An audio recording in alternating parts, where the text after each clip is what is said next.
If we were going to sell drugs, we'd move to Miami. And if we're going to do this tech thing for real, we got to go to the Bay Area. I have a friend, he used to tell me, like, the best salespeople in the world sell the easiest thing to sell. We end up having the #2 photography app for about 6 months behind Instagram.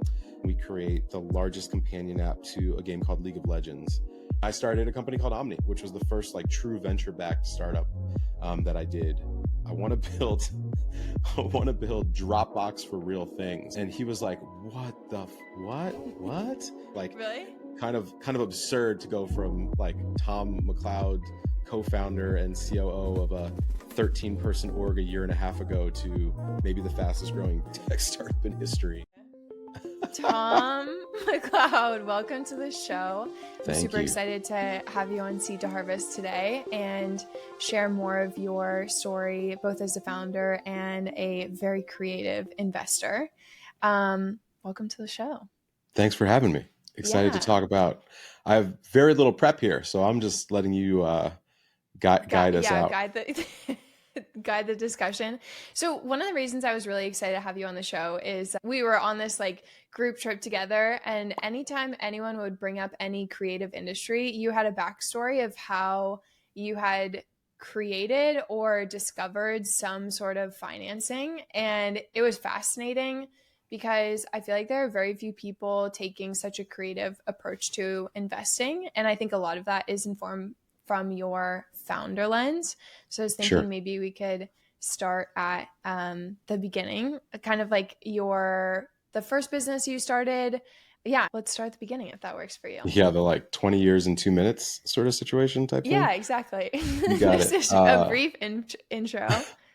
For sure. I mean, I think there's like 3 types of founders, so I'll preface it with that, right? Mm-hmm. Certainly in like the venture-backed tech world, there's sort of the like autist savant, technical, etc., right? So you've got the like I can build something because I can see the future and I want to manipulate it and bend it to my will. I'm not very good at speaking to people, but I'm really good at speaking this product code thing. It needs to exist. Like the I manifest thought into reality folks. Those are the, the Elons, the Gateses, the whatever. And they're who a lot of people are comped against, even if that's not, it's so far outlier and unlikely that it's hard to think about that. Then you kind of have the like 6'2", I played lacrosse at top 20, maybe Ivy, MBA. I have a really cool case study in my, 5th year of college, Van Wilder-esque guys, largely guys that are just like, I've got a business. It exists in an Excel sheet and I'm going to operate that. And if I have to pivot, I will change cell number, A10 to the new business. And that is a formula and there's a format for those. And then you kind of have the like hustler t-shirt sales, probably sold drugs, maybe sold bootleg CDs, maybe were club promoters, like that folks, which tend to be like sales, market, vision, hiring type folks. Mm-hmm. I'm firmly on that side of the veritable spectrum. Wow. And so when I think about things, when I was really young, I sold like Snap bracelets to kids before they got banned. Wait, those got banned?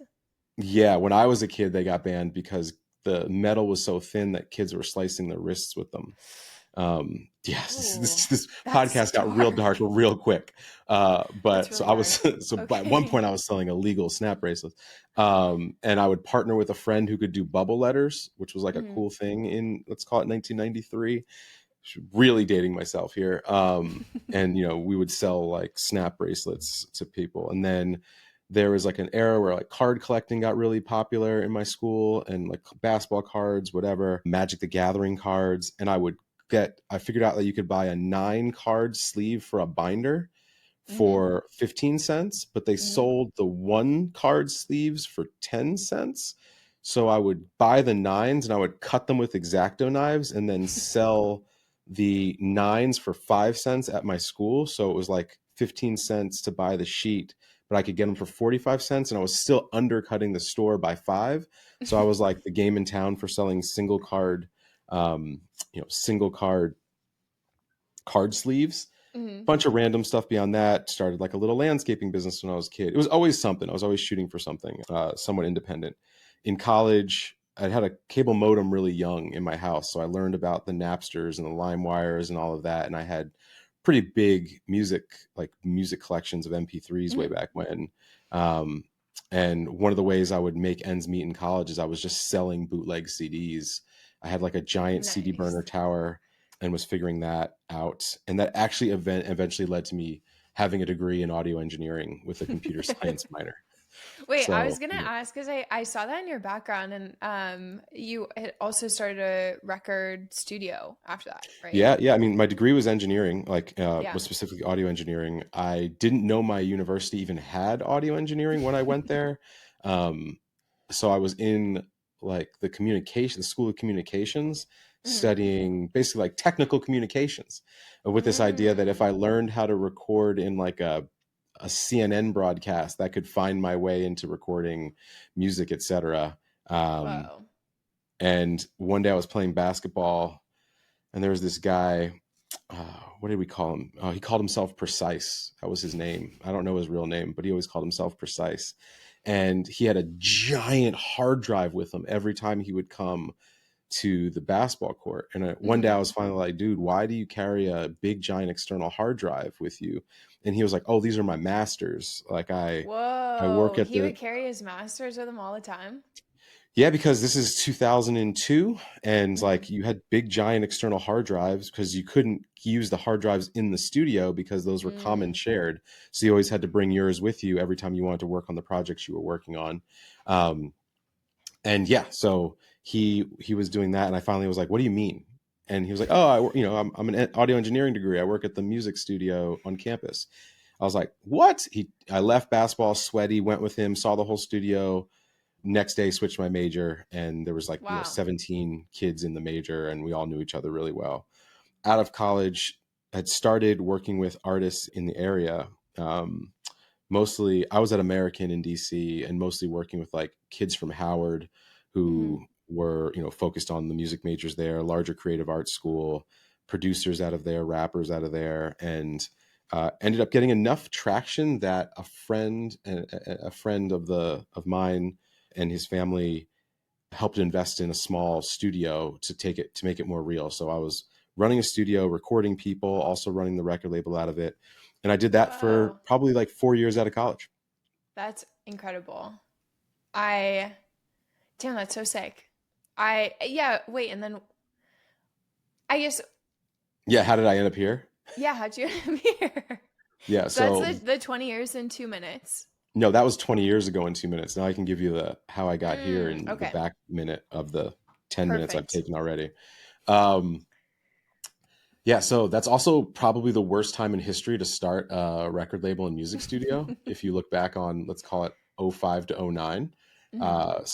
Spotify shows up, SoundCloud shows up, the price of recording drops into the ground, digital distribution becomes huge. No one cares about labels anymore. It's all about singles, constantly feeding the system. And I found myself in this position where I was running like an '80s, '90s style record label and a early 2000s style studio, and all Mm. people really wanted was just like more songs recorded quickly and cheaply as fast as possible. So ended up doing MySpace pages for all the artists, as well Hmm. as that became a huge part of the business, and just building their websites.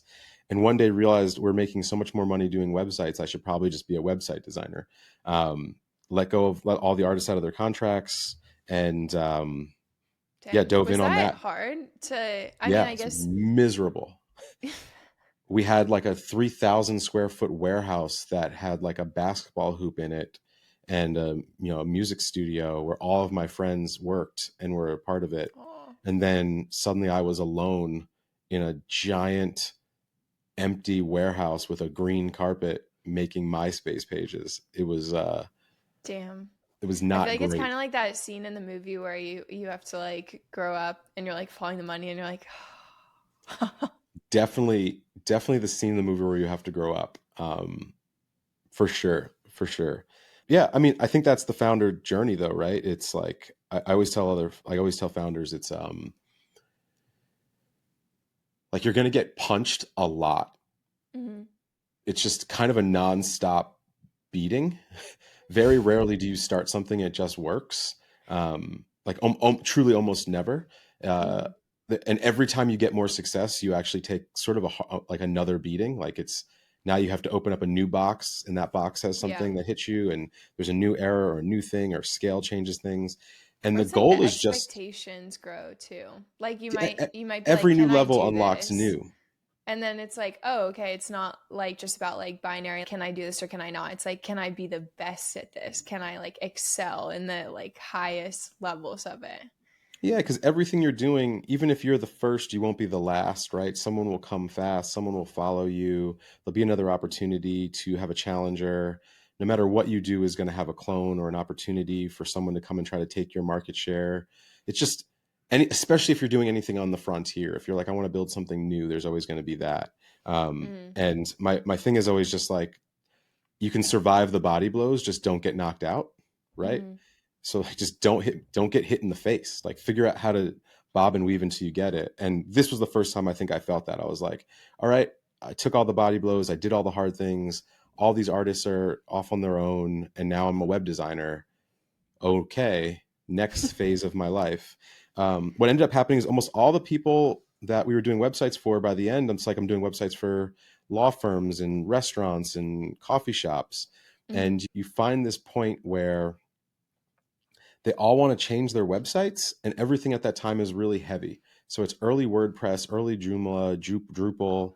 Um, it takes about 12 hours to make a small business website, but it takes like 10 Yeah. hours more to install stuff back then for these folks that really just want to make one change every now and then. They want to change, add a new partner to the law firm, update the weekly specials. It's just, they don't need a whole platform for constant content management. And a friend I had my first class of my first year, about 9 years earlier, had made the website for the record label. And now he was managing an interactive firm in Bethesda, which is right outside of DC. And I Mm. go to him and I'm like, hey, I think there's this room in the market to build sort of a super light content management system that just easily changes the files, nothing heavy, really quick integration. And he agrees. He thinks this is a good idea. So he actually hires me to chop the website for the state of New York. So it's like Whoa. ilovenewyork.com. By day, I'm like doing, cutting the images so they fit in the tables. This is, 2009. And at night, we build a startup. We like build this product.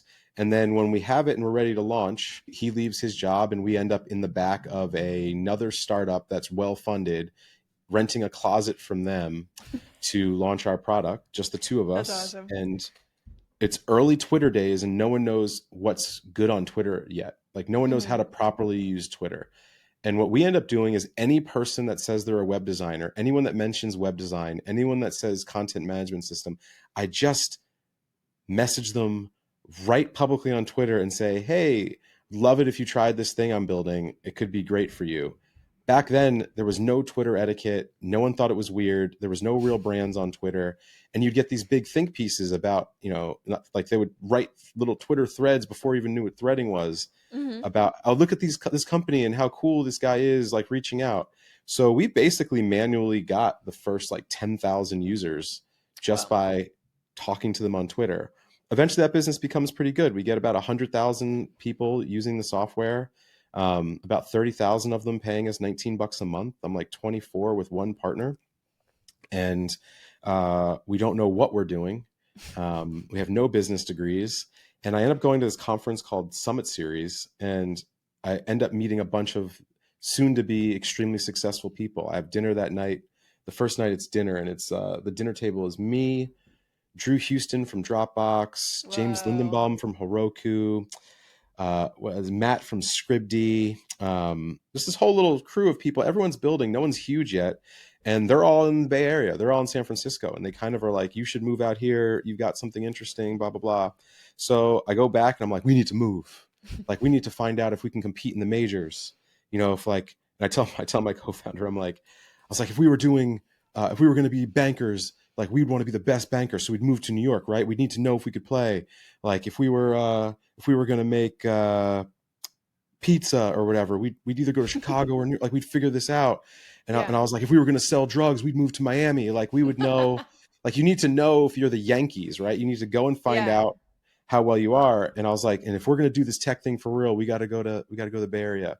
And we do. We moved there. Um, Instead of what we should have done, which is we had 100,000 customers Mm-hmm. and Squarespace and Wix had just been announced. And we Mm-hmm. should have just gone to Sequoia and been like, we have a 250,000 in monthly cash flows, and you should give us a bunch of money to turn this into Squarespace or Wix. Mm-hmm. We said, the iPhone App Store is launched. Let's make iPhone apps. So we just cash flow ourselves. And at this point, we had a third partner off the balance sheet of Paige. And we launched about 17 iPhone apps in 3 years, Whoa. of which 11 fail absolutely miserably. Um, 4 do well enough to almost be annoying, and then 2 end up doing in the tens of millions of users range. Wow. We end up having the number 2 photography app for about 6 months behind Instagram, and we have in 2014 we create the largest companion app to a game called League of Legends, which in 2014 was the biggest game in the world, and we end up selling that to Tencent, who owns the largest majority, I believe, of Riot, who makes League Mm. of Legends. And that was Wait, the wait. first exit. Sorry, we're just gonna like skip over that. How did the acquisition with Tencent go? How did that come Well, about? I mean, it was a good thing, right? I mean, we end up basically at that time, there was a lot of media around League of Legends. There was something Mm-hmm. called Lol King, which was a stats page. There were all these different businesses that were providing missing features into the ecosystem for the community around the 40 million daily actives of Wow. League of Legends. And, we had a couple million of them on our mobile app. Mm-hmm. Internally at Riot, they were building a competitor to us. And the way Riot works, which is a really interesting company, is they allow at that time anyone at the company was allowed to play League of Legends as long as they wanted What? during the day That's awesome. as part of their job, Wow. because they felt like playing the game with the ability to change and make the game better would simply mean that any frustration you had as a player, you would then translate into, I got to go fix it because I can, and I can tell the Whoa. people that. So they had this really cool culture around that.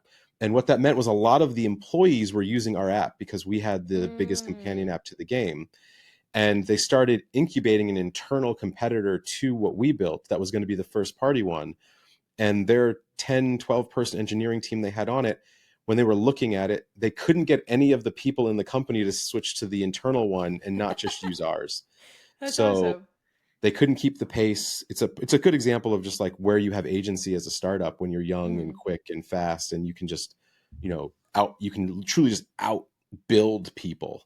Um, if you don't sleep and all those different things. Noting I'm not the hustle porn all-star king, but there is some edge to being fast and agile, right?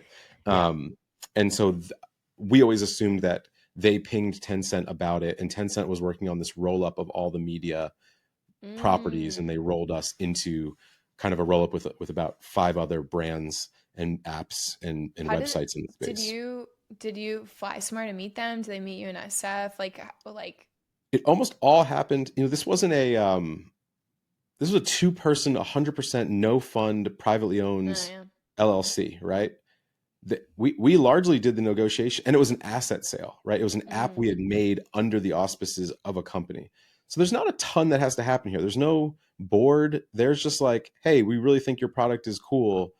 We'd like to add it to this thing. How many users do you have? What is it making in revenue? We'd love to put a number on that. They Mm-hmm. put a number, we counted a number, they put a number, we counted a number, we got to a number. We had a month transition of assets and moved on. Wow. Pretty smooth when you own everything. Something Yeah. to a thing to talk about for founders out there. It's smoother Yeah. when you have control for sure.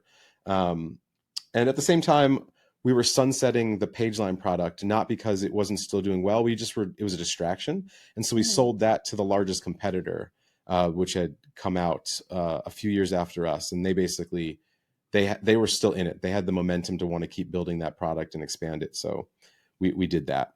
And at that point, my co-founder and I split.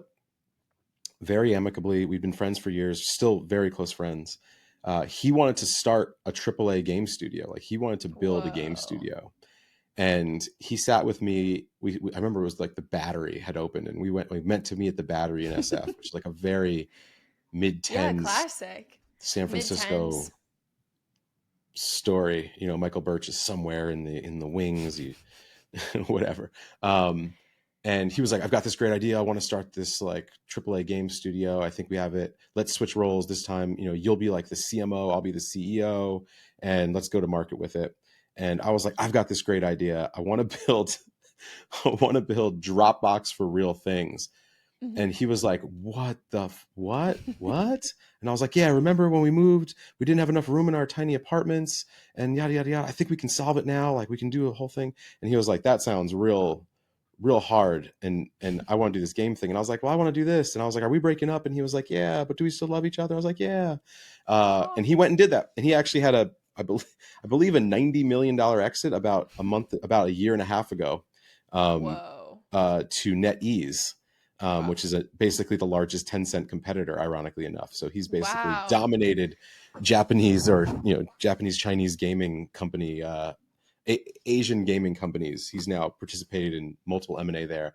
And I started a company called Omni, which was the first like true venture backed startup that I did, with the Wait, idea how that is yeah. I guess like how is the transition from being like bootstrapped, doing your own thing to becoming like a venture-backed founder? Do you feel like you got more context on it moving to SF and we're kind of like more in the Hmm. flow? Like how did those first conversations with investors go? Definitely got more context. Still had no idea what I was doing, right? Because Yeah. again, if you take those three archetypes, the one that knows the most what they're doing there is that middle business school one, right? Like they know the Hmm. game, and they're probably choosing to be a founder because they're not choosing to be an investor in Hmm. some of those certain, like they've spent enough time to understand the game and funds and what you are to them and what it looks like. And the savants, they get scouted like LeBron, right? Like they get found Ooh. early and they get pulled Yeah. out and they get nurtured, and they get put into YC and they get a lot of chances and they get EIR positions. The scrappy ones, we just get thrown to the fire, right? And I think we're almost like a flyer on the portfolio. The portfolio is like, this guy, maybe he's got it, who knows? Like this girl, Yeah. maybe she's got it, who knows? um, and you don't get a ton of coddling in that scenario. What I did have was a really good advisor, because at that point my network had started to grow and I knew some great people. It was this guy Aaron Battalion, who was the original founder and technical founder of Living Social. He had Hmm. also built that in DC, ironically enough, and moved to the Bay Area. So he had known the Oh. path, the journey, real straight shooter. And he was ending his tenure there and ended up at Lightspeed about 2 years later, ironically enough. And what he told me was, you're a good founder, you've made money, but you've never made anyone else money. And Mm. so you check some boxes. And he literally was like, you're non-technical, that's a demerit. You've built things before, that's a plus.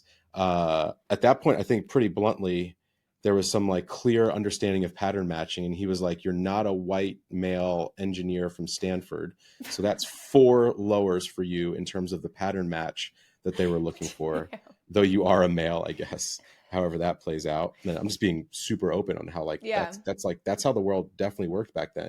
And he's like, and since you never made anyone money, you just kind of they're not going to know what to do with you. So you're going to really have to Mm. crush the ability to sell the vision. And what he did is he functionally told me to go to DC, Hmm. and I went on like a DC roadshow of Whoa. DC based venture investors that he knew, Yeah. with the sole task of they're all going to say no because they have no idea how to invest in this type of product. Like they Yeah. don't know how to do consumer tech at all. But they also are on an island.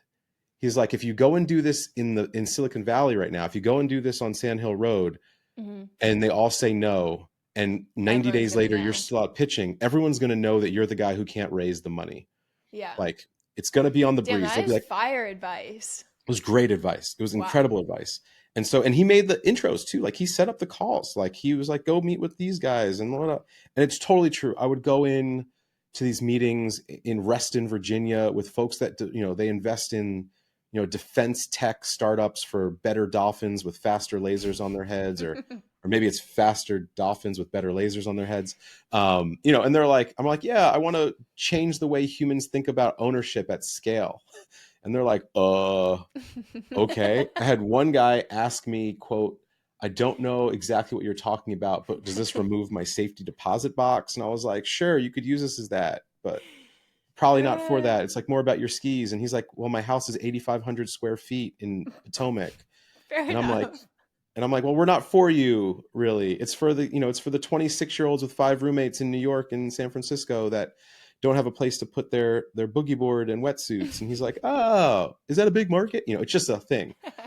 And probably 20 no's in a row, maybe 30 no's. I stopped counting when it just got so abrasive.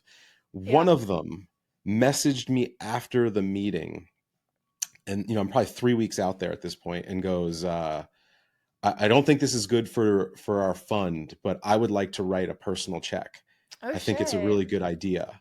And every one of these I'm iterating. Like every single time I do a pitch, I'm like, this resonated, this didn't.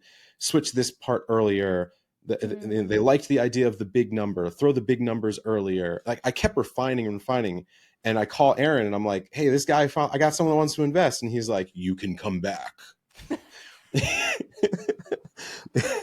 Is basically You can come home now. He's like, you can return to California now. That is wait, so how long was that roadshow? Probably like 3 weeks. Oh, okay. Yeah, I mean, which That is really if you fire advice. Do you think that would work?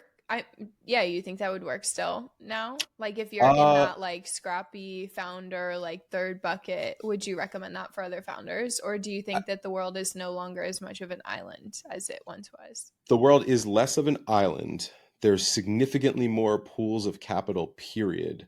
I Mm, do think there are isolated buckets by genre or thesis that you could still probably play in more so than location, which is mm-hmm. interesting. Though people's time is significantly more limited because of the sheer volume of stuff that everyone sees now, that it might not be as easy to just be like, hey, I'm going to come to your off thesis fund and pitch you this completely thing, that this obscure thing that you have nothing to do about. Back then Yeah. there was just less startups, and certainly in that area there was probably less to talk about. So they would Mm-hmm. take a flyer on some random consumer thing just to get market research data on their Mm, own, broader portfolios and things. It's a little trickier to do that now. What I do think you could do right now is, if you can get into a network of, angels or, super friendlies. There's also so many more, little accelerators and incubators and things now all over, and use that to just be like, my number one goal of here is not to figure out how to build my business, it's how to pitch my business, and ooh. really spend a lot of time on that. I think that's still incredibly valuable advice. Because Yeah. I mean, this is probably later down in the conversation, but like, seed pitching it's just a bet on the person. I mean, it is Yeah. truly, it's like you can gut check the idea pretty quick. After that, if it passes the gut check, it is simply, is this the person that can build the thing? There's no data. It's all Vibes. gut feels. It's all In our vibes. group chat, everyone was like talking about this yesterday. Is there like foundational value behind the company? So I was like, that's kind of like part of venture, but the other part is just being able to have the risk tolerance to make a flyer bet on someone that you think might be able to do this, and they should have a pretty compelling reason why. uh but at the end of the day, And it's very much also, like that. and I think this is a thing that founders should also realize pretty early on. The seed stage bet is a relationship bet as well Mm-hmm. as a bet on the company. Mm-hmm. Um, you know, the likelihood of a person that can bring something to reality, bringing another thing to reality that might be the thing that actually makes the return, is simply higher than the first person doing it. And never, like, if you Yeah. invest in someone and they don't win, but you saw that they were able to hire 15 people of high caliber, they went 0 to 1, they launched something, they iterated a few times, and timing was off.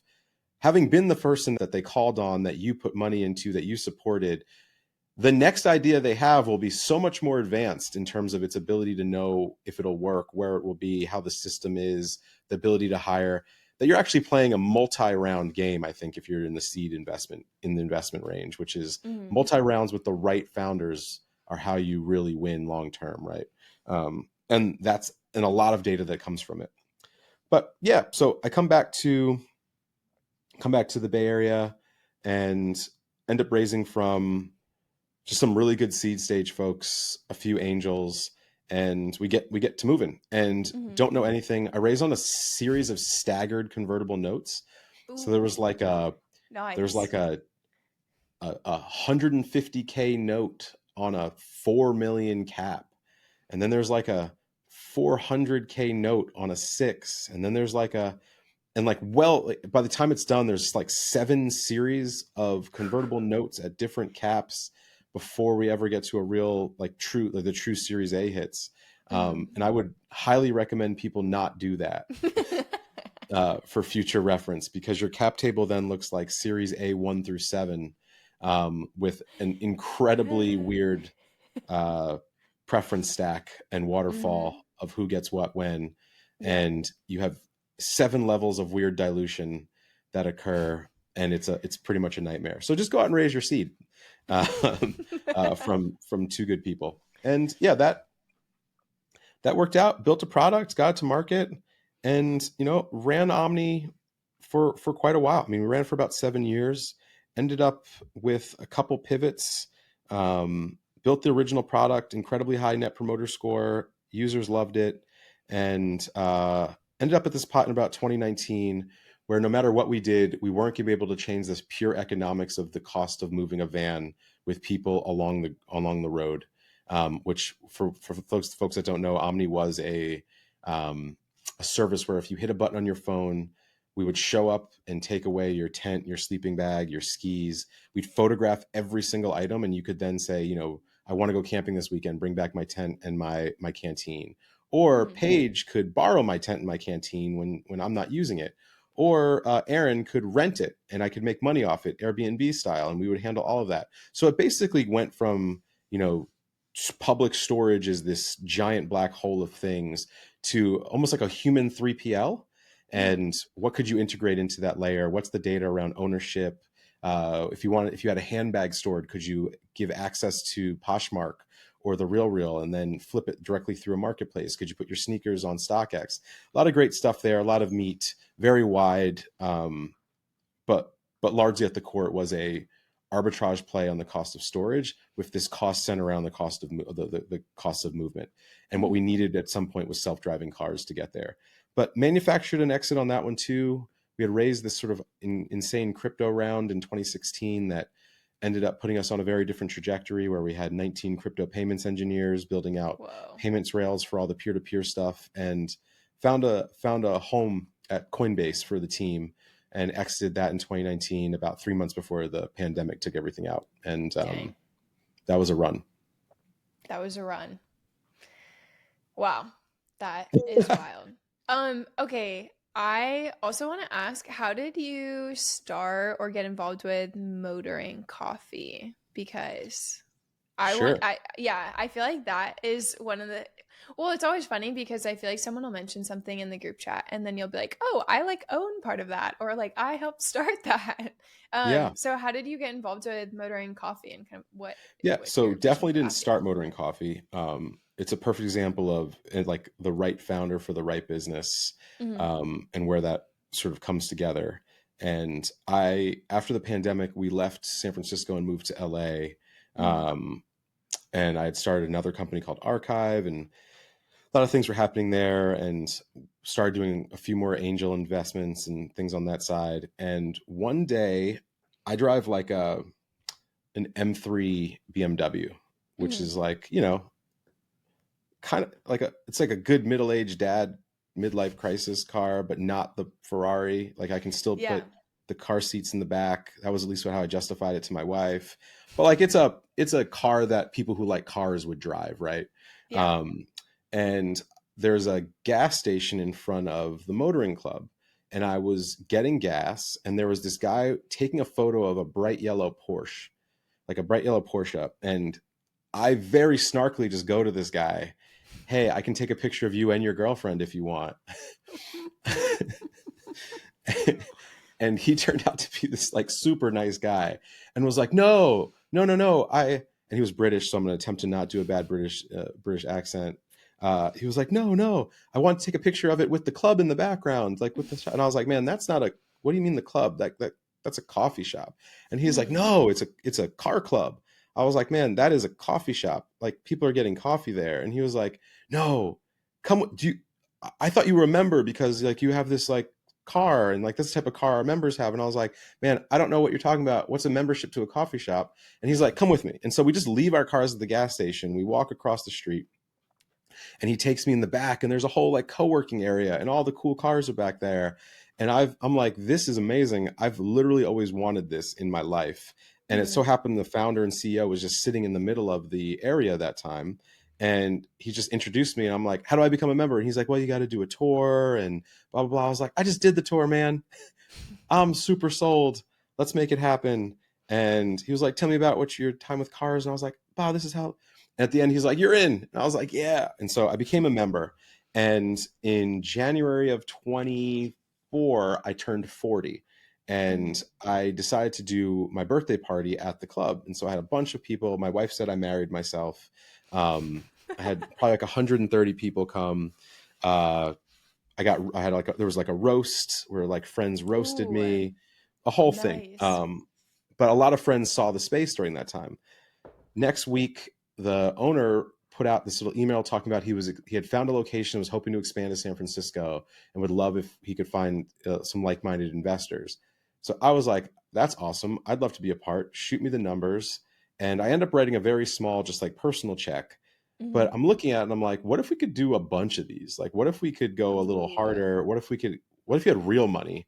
And he's like, I'd be down to learn about that. And so I call my friend Ryan, who was the original first hire at Uber, original CEO of Uber.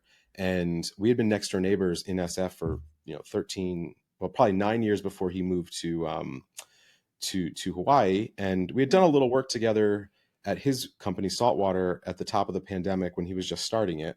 And I was like, man, this would be exactly the type of thing that you've always said you wanted to invest in, and I love, and we could help a lot without having to be the owners. And we figured out a great deal there where we ended up becoming one of the largest minority shareholders outside of the founder.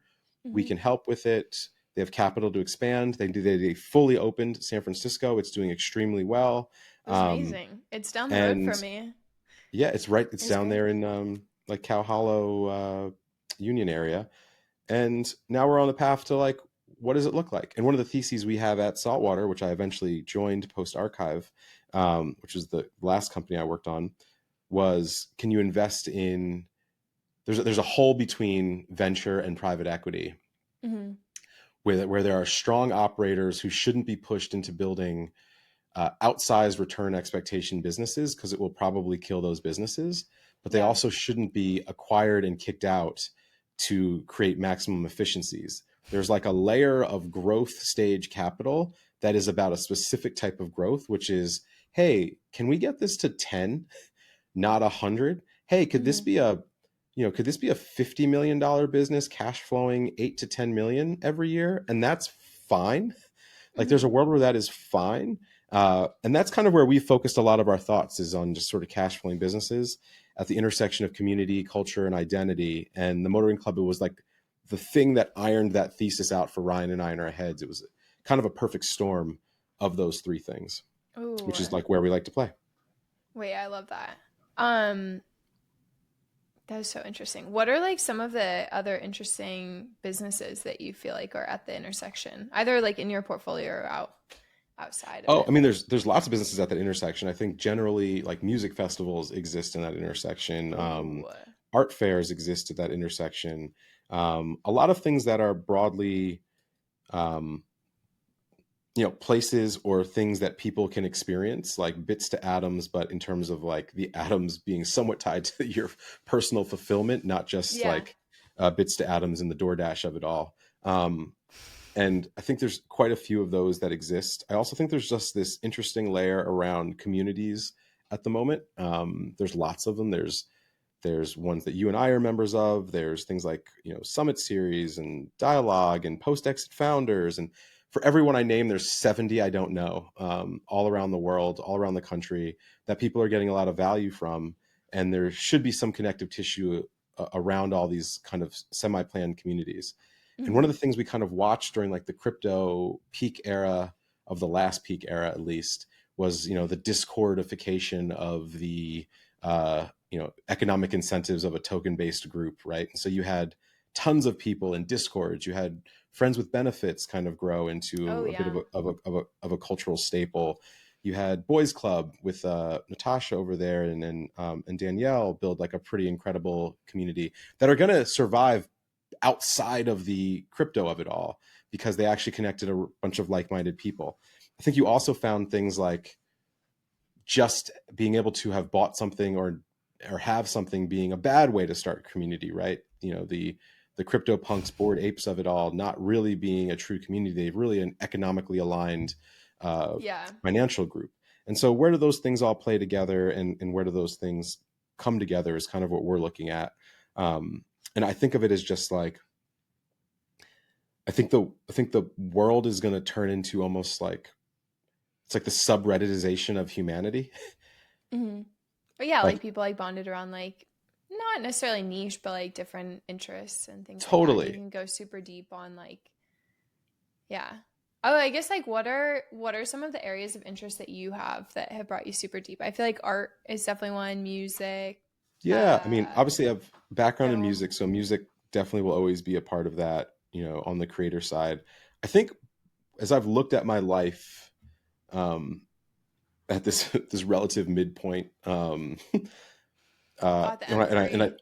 what was that? Bought the M3. Bought the M3, got the two kids, got the wife, got a house in the front yard. It's very, very suburban dad vibes. Um, I think I realized that as much as I was or have been a CEO, I think what I've always really was a producer. Um, Mm-hmm. and that's what I was in the music side. I was never front of house. I never was making the music. I never wanted to be a rapper. I never wanted to be a singer. Never wanted to be a guitarist. I really wanted those people to be incredible, and to make great stuff. And I think as a CEO, some of my flaws were that I I would hire incredibly good people that I would delegate almost everything to, because like my producer nature is like, here, like, Yeah. you're incredible. How do I maximize you at all times? Um, and while I'm incredibly good at 0 to 1, and I'll toot my own horn about that, it's like I've done this enough that I've built enough businesses, I've made enough things reality, I've hired enough people to think I'm in the upper whatever percentile of people to take an idea and make it real. Where I always start to run into problems is this like 13 to 30 people transition before you have to be a big company.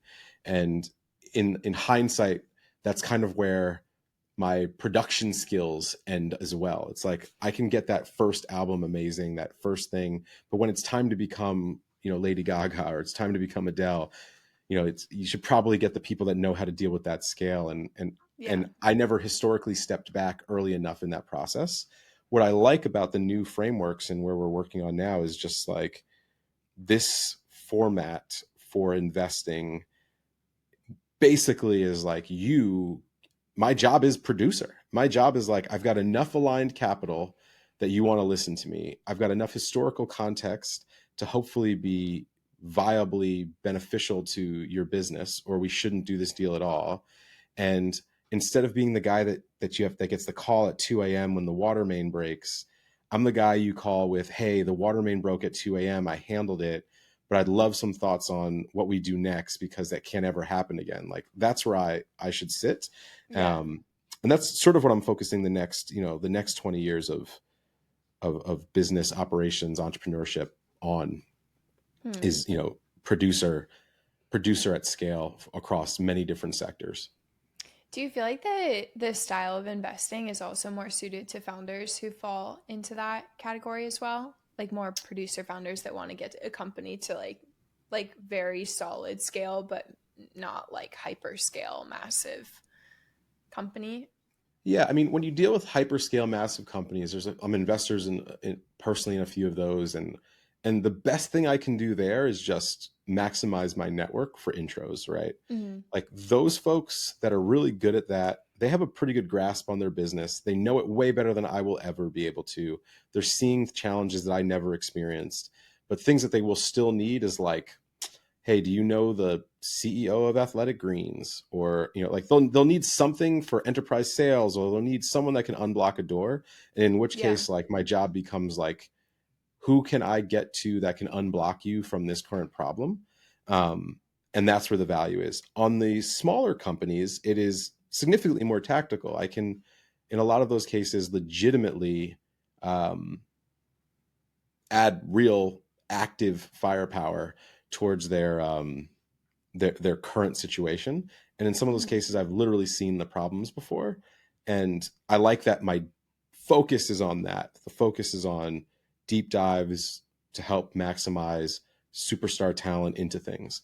And part of the things I like hang my hat on right now is like, remember the movie Good Luck Chuck? Is this a terrible reference?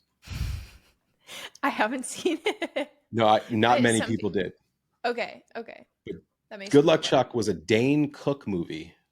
I'm pretty sure it was Dane Cook, where after dating him, the next partner would always get married. Oh, yes, yes, yes, yes. So he I've became seen this that movie. guy where everyone would do that. And when I look, my last two COOs have built very large venture backed businesses. One is the COO of Cursor now, for instance, right? Like Really? kind of absurd to go from like Tom McLeod, co-founder and COO of a 13-person org a year and a half ago, to maybe the fastest growing tech startup in history. Yeah. There's been 9 venture-backed startups out of senior leadership from companies I've started. I'm an investor in at least 7 of them. I had an EA, Lauren, who's a friend at this point, who's now the EA for the president of the Marlins. Ironically enough, Whoa. same thing almost. Like like I'm the business good luck Chuck, um, who once told me, she was like, you know what, the biggest problem is you hire founders. You caucus with founders so much that the people that you want to be around are flight risks, not for being poached, but for building their own things. Yeah. And you can't even get upset about it because you see so much of yourself in them and you want them to do it so badly that your retention is never, are we building something exciting? It's always exciting. It's always interesting. You always build a great system. And she was with me for 3 companies, basically. She's like, it's always, they then get the desire to build the thing that they've always wanted, and you're competing against the Their quality of life's work. talent you're hiring for their own agency. And I've Yeah. reflected on that numerous nights. I'm like, that's a really good point. That is really Maybe things would be interesting. different if I just found workers, but who wants to just work with workers? I don't know. Yeah. Different Wow. things. That is really cool. Well, I guess I feel like we're at the part of the episode where I usually ask, like, what is top of mind for you, and is there anything that you want to have a conversation with me about on the pod? Oh, uh, that's a great question. I don't know what are you looking at right now? Do you wake up every morning and you're just like, yeah, venture. This is the thing I want to do forever. Um, Um, yeah, and I feel like one of the things that's been interesting since I moved to SF a year ago is like really understanding the nuances better. And I think I can't tell if it's like I'm closer to it or also the world has shifted since I started investing, but there's like a very specific delineation that I'm seeing between localized pre-seed and very competitive seed rounds. Interesting. That's been really interesting, and we invest across both stages. So I think one of the things I've been thinking about a lot is like the dichotomy of that. And if I'm honest with myself, I feel like the competitive seed is where I'm feeling more drawn, and so thinking through scaling the business, I think I need to go hire some like incredible people to build out the pre-seed side of things, because I do think it is like more localized. It's usually like a lot of relationships with investors in like different locations. And then also this theory of like if you think about it in terms of a manager or producer, like, do you want to break talent, or do you want to work with like the best in the business that might already be established talent from a founder perspective? Because I think that, yeah, that's just been like something that's interesting to me, is like I want to do both, but Yeah. there are like different strategies to develop. So yeah, that like dichotomy has been interesting. Where do you feel um like that stretches you professionally? Are you like figuring that out? What's end will game there? unlock Yeah. everything.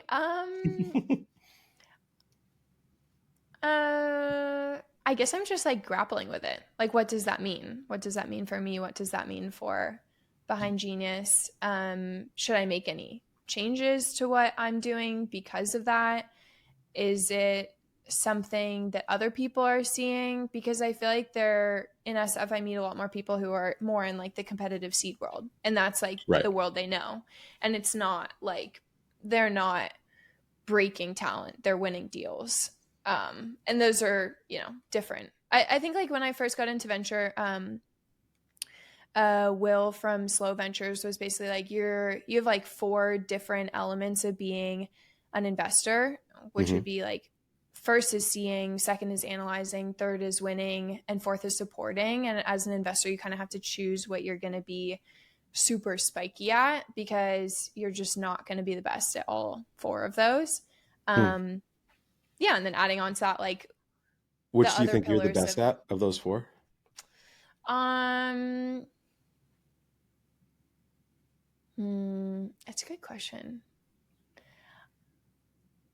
I think I'm getting way better at winning.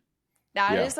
That is like I played competitive soccer my whole life. Like, uh, it was something that I always loved. Like, I'm quite a competitive person, and I think that when I started reading about venture and like TechCrunch, I was like, oh, like I want to like one day be investing in these companies that are Sure.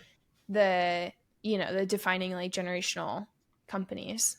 So I think that, but I also think we have like quite a unique sourcing method that's grown over time, because my hypothesis was always, uh, a lot of venture firms struggle to build a brand online, and a lot of Hmm. times it's because they don't need one necessarily. Like, if they have strong networks from specific companies or investment firms that they've worked at, maybe they have like enough in their existing network. But for me, like coming in, I was kind of like in your third bucket. I was like, okay, I didn't go to like an Ivy League school. Yeah, I just like didn't come from a traditional route. So I was like, let me build like a big audience in like venture Twitter. And then that led to like 50% of our fund one LPs, like a bunch of investments in our fund. Well, And being like extremely online allowed me to see a lot of things that people wouldn't see or didn't see early enough. sure. Yeah, so I think the like seeing interesting things, because there's almost like a city online, like, and that's like a specific geo. I feel like a lot of people like don't talk about that enough, but Twitter almost like exists in its own like geo, where there are Yep. all these like founders that are like Twitter native, and they might be in other cities, but they mentally caucus like in that type of founder. Yep. So I think that was like, when people talk about investing in geos, I feel like they kind of don't clock that I mean, as that's a interesting delineation. parallel, right? I mean, you found the same thing I found, 15 years Yeah, yeah. prior, which is, at least at some level, the ability to reach people where they are without having to physically be where they are is an absolute game changer for the ability to like market yourself, your product, your ideas, whatever it is that you have. You did that on the venture side. I did that, on the like SaaS Yeah. sales side, but it still works, and it's hard to it'd be hard to dislodge that skill set. I think um, once it's in there, it becomes a pretty core part of you. Yeah. Oh, I think it was hilarious because I would like go back and like look at my previous DMs, and I would just like DM founders of like billion dollar companies, be like, huge fan of your work. And they would most of the time reply. Like, I'm not like asking for anything. I'd just be like, what's up? Yeah, and yeah, and I would like show my friends. They'd be like, "You're literally just like saying this to some found like I don't know, like incredibly successful person." And I was like, "Well, yeah, why not?" Like, yeah, I think it, like I don't know. I love a cold email. They always make great stories. yeah, for sure. I Yeah, mean, my partner at Saltwater is arguably the most valuable tweet of all time, right? I mean, the claim to fame there is that he messaged Travis and replied to him, really. Travis saying, I need a CEO for this new rideshare idea I have, and Whoa. flew out, like 24 hours later and became the CEO and first hire at Uber, right? Like there are these through lines of these moments. I think the takeaway from all of them is simply just like, it's like closed mouths don't get fed type stuff. Like you gotta kind of put it out there. I think you got to Yeah, put it out there as founders. I think you got to put it out there as investors. I think you got to put it out there on almost every level if you want to continue to climb to whatever that next level is. And and I think there's something for everyone in that spot, right? Like no matter what your station is, where you start, where your what you know what your socioeconomic class is, you can kind of find your way into things if you keep going there. And again, that does kind of probably lean more into that third bucket of people, the like I could talk my way into yeah, a nightclub people. But I generally believe that the vast majority of things on this planet at this point are sales.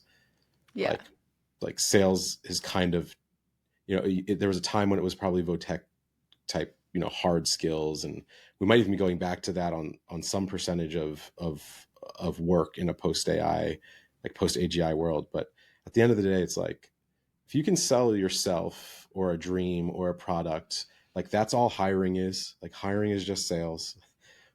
Sales is just sales. Investing and like raising money is sales. And so figuring those things out in a authentic manner is pretty important. And I have a friend, he was the former head of GTM for OpenAI, right? So like big sales, big company, one of the hmm biggest companies in the world now. And he used to tell me, he was just like, yeah, like the best salespeople in the world sell the easiest thing to sell.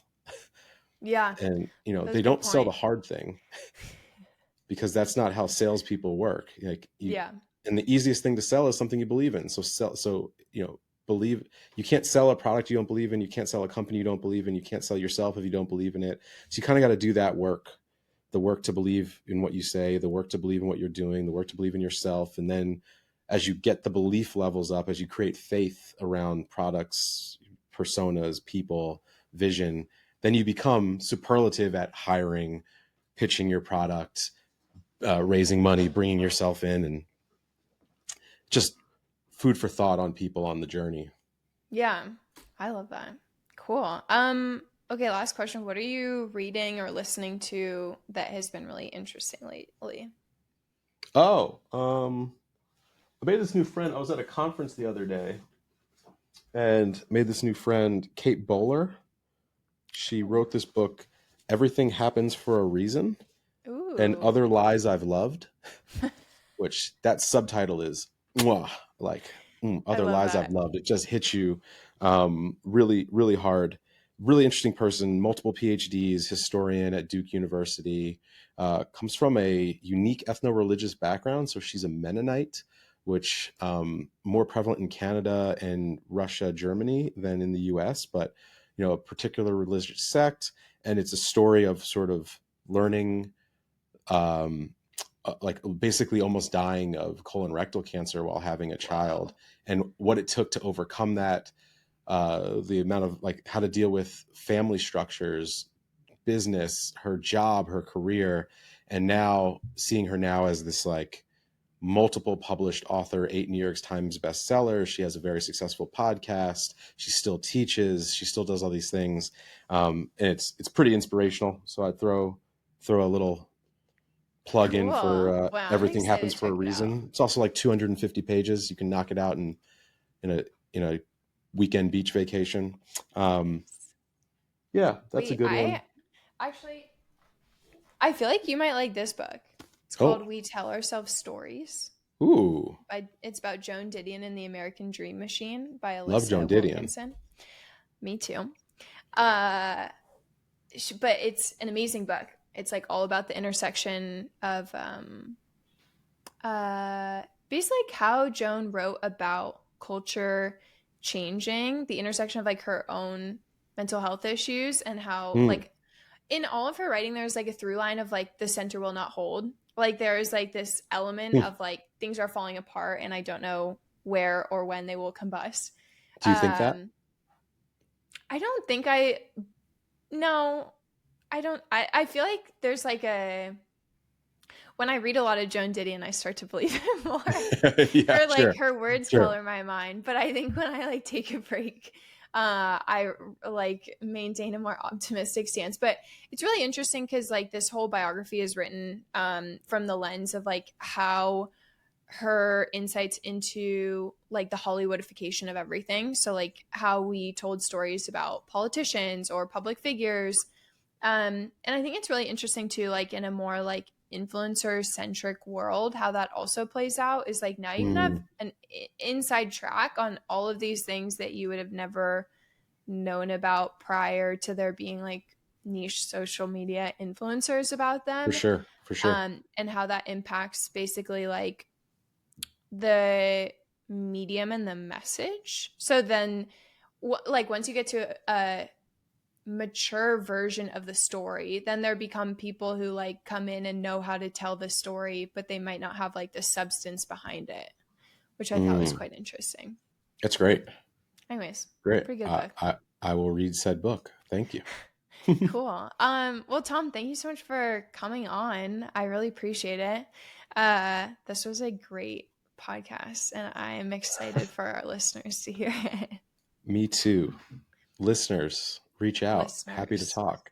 Oh yeah, where should people reach out to you? Um, no, for some reason, I feel like Instagram's better for me than Twitter, Ooh, but I'm okay. on Twitter, obviously, on Instagram, and you could always just email me at tom@saltwater.com, which is Cool. pretty easy to remember. I'll put it in the show notes. Awesome. Well, Tom, thank you so much for coming on. I'm Thank you gonna so head. much. Yeah, of course.